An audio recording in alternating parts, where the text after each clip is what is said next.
Bueno, muchas gracias por la presentación. Sí, es cierto que hace un médico en estos lugares y creo que eso es sumamente importante. Primero, quiero agradecer la invitación a todo el comité organizador del evento, a Eduardo Peralta, alguien que viene desde Melincue también y que siempre colaboró para que nosotros estemos a la vanguardia de lo que pueda ser todo lo relacionado con ingeniería. Agradecerle también a Graciana, a quien no le he respondido ninguno de los mails que me había enviado y me contactó telefónicamente. Bueno, como me presentaron y muy bien presentado, yo no soy un experto en turismo, soy un médico que trabaja en salud y en salud pública y en una cátedra precisamente de salud pública, que es la Cátedra de Medicina Preventiva y Social de la Facultad de Ciencias Médicas. El objetivo de esta pequeña charla, o mis metas son dos. Primero, ser breve y segundo, mantener el auditorio despierto, que no me ingrese en estado de coma por lo menos en los próximos 15 o 20 minutos. Para hablar de algunos temas, yo siempre digo que es útil definir. Y definir qué es turismo y qué es salud, para ver qué interrelación podemos tener y cómo las distintas disciplinas, las distintas ciencias pueden dar su mirada, que seguramente mi mirada desde la universidad, desde mi práctica diaria, puede ser distinta a la que puede tener un ingeniero o un especialista en otros temas. Y por eso es lo rico de estas jornadas, donde yo durante toda la mañana escuché algunos conceptos que te hacen realmente pensar sobre tu propia práctica. Hay una definición de turismo que a mí me pareció interesante y es esta definición que habla fundamentalmente de este hecho que está relacionado con el ir a un lugar distinto a tu lugar de residencia por un tiempo transitorio que puede ser considerado como un evento o un fenómeno social que puede ser individual o que puede ser colectivo.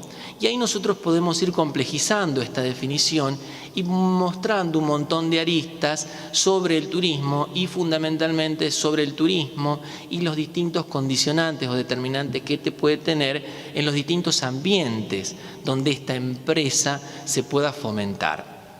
No voy a hacer hincapié ni voy a leer definiciones, pero esta definición, sobre todo en esto, en el traslado de un lugar distinto al lugar de residencia, como una condición común a todas las definiciones de turismo. Posteriormente, la Organización Panamericana de la Salud define, cuando hablamos de turismo en salud, 4 categorías. Yo creo que las 3 categorías primeras son categorías que podrían superponerse y una última categoría que está más relacionada a lo que yo hoy quiero charlar. La Organización Panamericana de la Salud, generalmente en coincidencia con la Organización Mundial de la Salud, nos habla de un turismo para la salud, donde en ese caso utiliza los medios que tenemos para mejorar las condiciones de salud de una población. El ejemplo más típico puede acá ser el turismo termal, los barros curativos, etcétera, un recurso natural que tenemos que según como lo podamos utilizar puede ser muy bien aceptado por la población y puede dar buenos beneficios. Un turismo médico específico, un turismo donde se organizan hacia determinados países, ya sean porque sean países donde las cirugías son más baratas o sean países donde tienen una vanguardia, una tecnología mayor. Creo que todos recordamos los casos donde para ciertas afecciones neurológicas parecía que el único lugar era Cuba o para otras teníamos que ir a Estados Unidos o a otros países donde pareciera que ciertas intervenciones tenían una práctica más aceptada.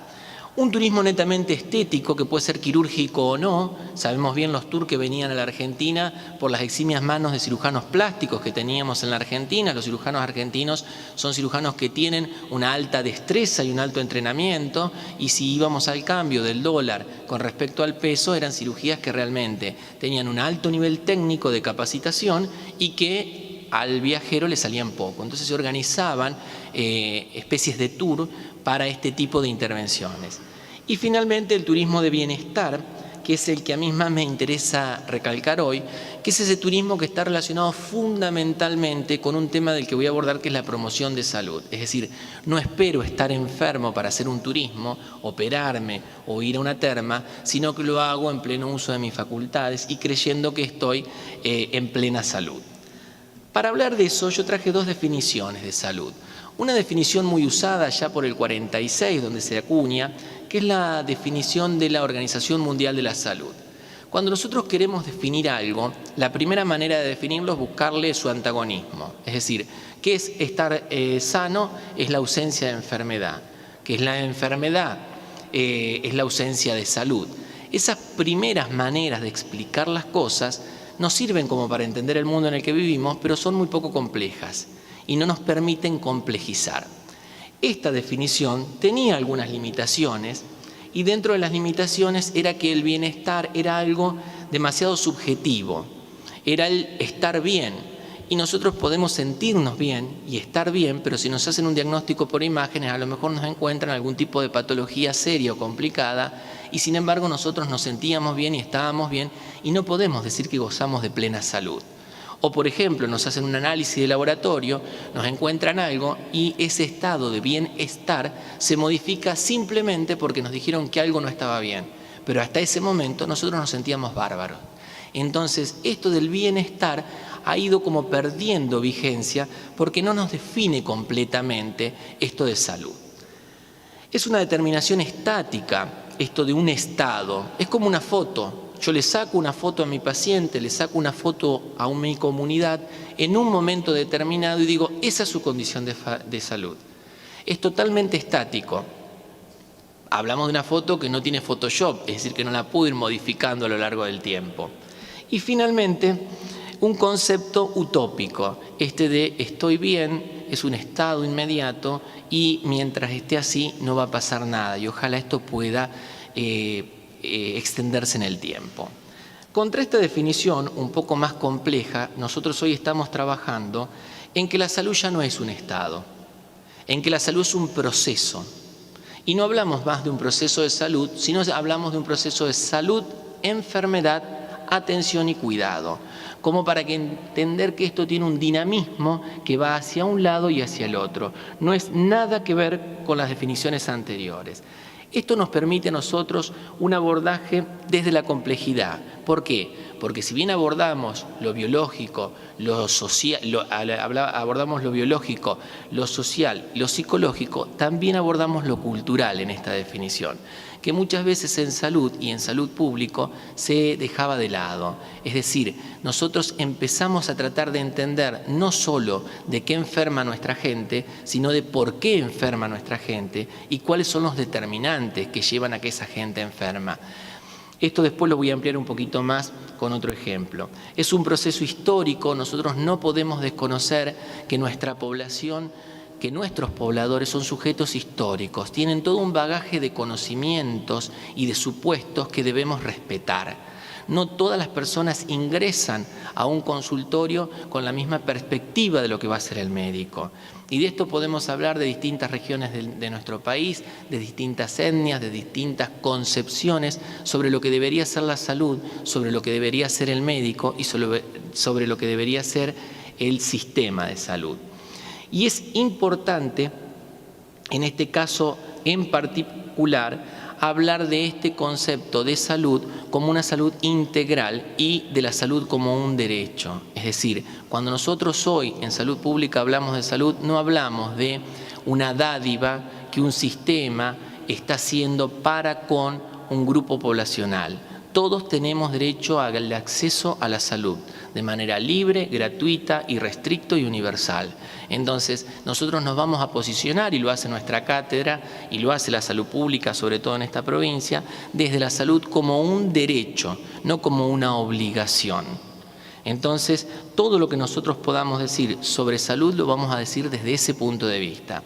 Y finalmente, para ir redondeando esta parte de proceso salud, enfermedad, atención, es importante entender que este proceso nos permite a nosotros entender que podemos intervenir en diferentes estadios, desde el momento donde consideramos que estamos bastante sanos hasta el momento donde consideramos que estamos bastante enfermos. Tenemos todo un ida y vuelta de caminos para andar y desandar y poder resolver mejor desde la complejidad estos problemas. Hablamos de que la salud y la enfermedad como caras de una misma moneda y no como elementos antagónicos que nunca se van a encontrar. Es importante acá hablar de algunos conceptos y determinantes de salud. Esto no lo voy a hacer muy largo, como para no aburrir mucho, pero es importante tener en cuenta que ya no hablamos tampoco del riesgo, sino hablamos de la vulnerabilidad que determinadas personas o determinadas poblaciones tienen para padecer determinada enfermedad. Nosotros en un momento de la historia, cuando se descubre la microbiología y descubrimos que la tuberculosis era causada por un bacilo, dijimos ya está, resolvimos el problema. Le damos un antibiótico a este paciente con tuberculosis, antes no decíamos eso, decíamos al tuberculoso. Le damos un antibiótico al tuberculoso, lo provee el Estado, hacemos un tratamiento estrictamente supervisado y lo curamos.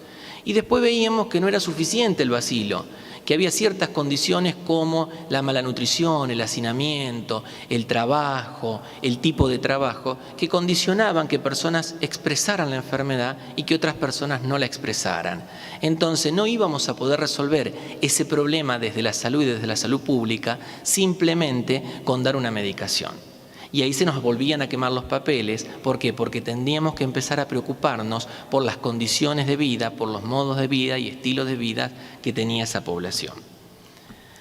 Es importante acá hablar de dos temas, de promoción y de prevención, y sí relacionar esto, y ahí volvemos, al turismo y cómo desde la promoción y la prevención podemos ayudar al turismo.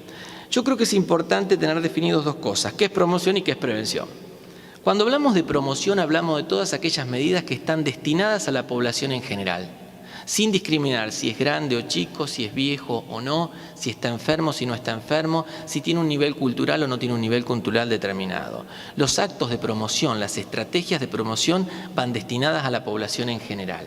Y ejemplos que nosotros podemos hablar son fundamentalmente todas aquellas estrategias que potencian un estilo de vida saludable. Ejemplo, la actividad física.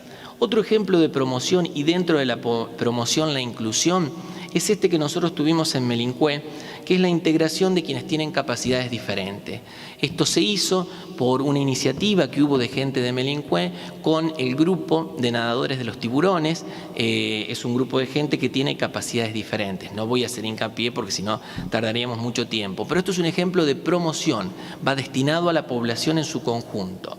Otro ejemplo de promoción es la promoción en obras, y fundamentalmente de algo que se habló hoy acá a la mañana, que se hablaba de la eliminación de los residuos sólidos, de los residuos cloacales, y fundamentalmente de un tema en salud pública que es el agua, y el agua potable.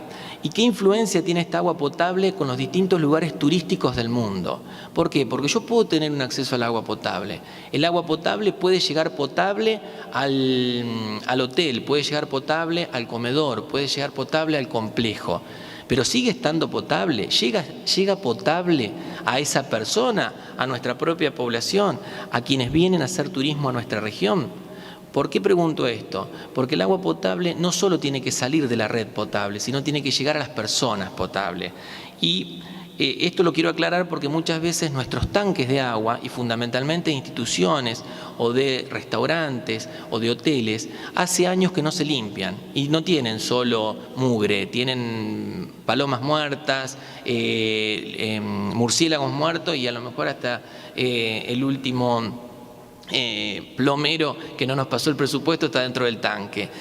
Y también puede ser que hayamos limpiado el tanque y que esa agua siga siendo potable, pero que dentro de la cocina de los lugares la hayamos contaminado. Si yo utilizo, por ejemplo, para lavar los alimentos, los mismos elementos para alimentos crudos que para alimentos cocidos, eso está haciendo que yo haga una contaminación cruzada.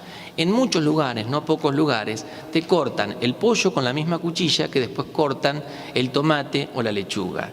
Entonces, todo lo que se construyó hasta aquí de agua potable, la red de agua potable, las plantas potabilizadoras, le sacamos el arsénico, tratamos de hacer todo lo que teníamos que hacer, a lo mejor queda trunco o en que no limpiamos el tanque o en que dentro de los sistemas hoteleros no se manejaron los residuos y no se manejaron fundamentalmente los alimentos como debían hacerlo. Entonces esto es importante tenerlo en cuenta y sobre todo porque no son pocas las infecciones que se producen, ya se habló algo de Shigella, Salmonella, como agentes productores de diarreas y fundamentalmente fundamentalmente de diarreas en lugares turísticos que pueden ser muy complicadas si no se tratan en su momento y que aparte son diarreas bastante rápidas de transmitirse de una persona a otra simplemente por tomar el agua, por comer un alimento que esté contaminado con ese agua o por lavarse los dientes en un lugar donde el agua está contaminada con una salmonela o con una shigella.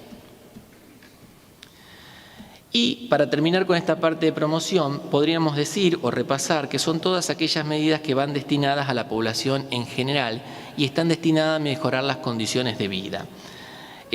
No vamos a hacer mucho más en esto. Y finalmente, para terminar esta parte de promoción, lo que nos faltaba era qué es la prevención. Porque muchas veces confundimos prevención y creemos que todo lo que hacemos es prevención y en general todo lo que hacemos es promoción. La prevención no va destinada a la población en general, sino va destinada a un grupo poblacional que consideramos como población de riesgo.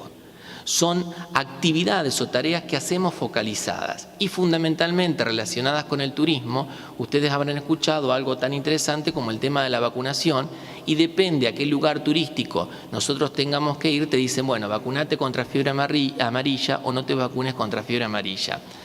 La vacunación es una de las estrategias de prevención de salud más importante, sobre todo para bloquear las posibilidades de transmisión de enfermedades en ámbitos turísticos.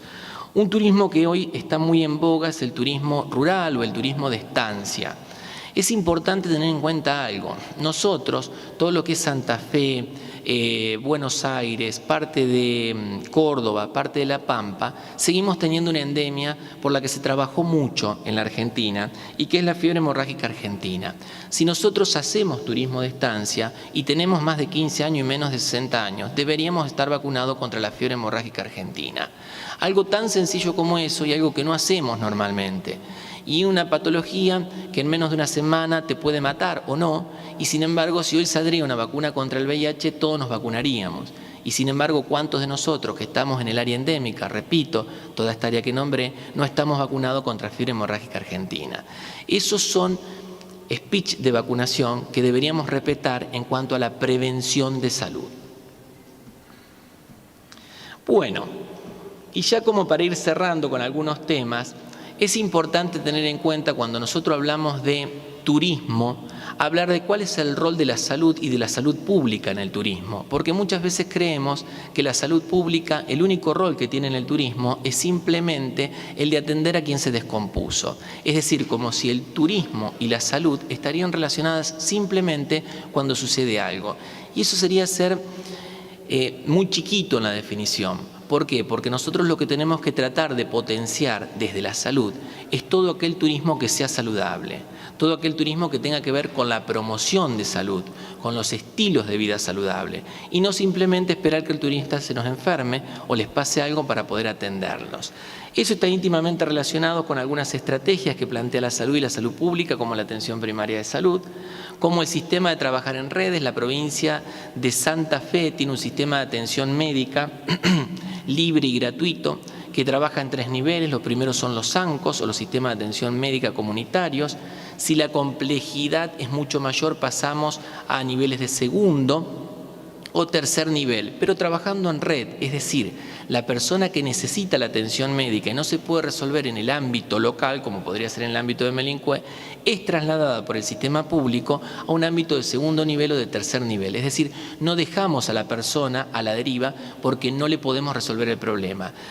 No me voy a extender mucho más, pero hay un gran ejemplo de una paciente que viajó en un crucero, creo que lo habrán visto, donde el sistema que la asistió tuvo grandes deficiencias. Bueno, yo digo siempre, si esa paciente le hubiera pasado eso en la Argentina, en el sistema público, no hubiera tenido la misma suerte. Hubiera corrido con una suerte mucho mejor seguramente, porque se hubiera atendido de otra manera, porque hay un sistema que con sus deficiencias va a atender a la población y está organizado por niveles de atención. Es importante acá también tener en cuenta, y ya voy cerrando con esto, en 2 cosas. Por un lado, en que todos los médicos de la atención pública y fundamentalmente que estén relacionados con salud tengan en cuenta que ante casos de síndromes febriles o casos que son poco frecuentes y que se producen en gran cantidad, tienen que hacer la notificación sanitaria. ¿Por qué? Porque si yo tengo una población en un lugar turístico determinado y empiezan varios pacientes con fiebre, varios pacientes con vómitos, varios pacientes con diarrea, yo tengo que notificar rápidamente porque eso puede ser un brote de algún tipo de enfermedad o de algún tipo de patología. Entonces es sumamente importante que lo notifiquemos de manera rápida. Y finalmente, esto que es importante es el hecho de dos palabras en cuanto a bromatología. Creo que nosotros tenemos todavía desde la salud pública un gran problema con la bromatología. Bromatología, para los que no conocen, serían los controles que hay que hacer fundamentalmente sobre el agua y sobre los alimentos, fundamentalmente en cuanto a salud de hoteles. Si ustedes ven de qué manera se manejan muchos hoteles o se manejan muchos inspectores de bromatología, van a ver que realmente tenemos grandes deficiencias y grandes deficiencias en los controles. La mayoría de los inspectores de bromatología no hacen los controles como corresponde y esto realmente es temerario si queremos hablar de promoción y de prevención de salud. Y finalmente, en cuanto a las reflexiones, hay una reflexión de una médica, para no atarearlos tanto, ahí vuelvo acá, que dice que en realidad cuando nosotros hablamos de salud pública y de turismo, tendríamos que tratar de estimular el turismo como una fuente saludable y una fuente de trabajo, no solamente para quienes van a ir a ser turistas, no solamente a quienes trabajan del turismo, sino fundamentalmente a quienes viven en los lugares turísticos. Porque muchas veces nos olvidamos de que las personas que viven en los lugares turísticos son los más afectados por la contaminación de los propios turistas, son los más afectados por la idiosincrasia de los propios turistas. No nos olvidemos de eso, es decir, toda la gente que vive en las áreas turísticas, que tiene distintos modos de vida, que tiene distintas realidades, también recibe un flujo de turismo que tiene que adaptarse a las circunstancias, porque a veces parece que los únicos que nos interesa es la parte económica de la persona que está en el turismo. Así que bueno, no sé si alguien quiere hacer alguna pregunta, si no ya vamos terminando. ¿Alguna pregunta al doctor Saccheto? Bueno, lo despedimos con un aplauso. Y para terminar, no me echen, yo lo que quería cerrar finalmente era con esto. Cuando nosotros hablamos de salud y de salud pública, yo quería redondear algo de que solo la educación nos haría libres. Y esto es un adagio que tiene más de 2000 años, que lo viven repitiendo y yo siempre se lo llevo a mis alumnos de la facultad. Yo creo que desde las cátedras, de las altas casas de estudios, el hecho de la posibilidad de la educación es algo fundamental en cuanto a la salud y en cuanto a cualquier otro aspecto de la vida. Y agradecerles y recordar algo, que nosotros tenemos la obligación de pelear por el derecho, la obligación y la dicha de transformar la realidad. Muchas gracias y cuando pueda reciban y visiten Melincue. Muchas gracias. Gracias, doctor.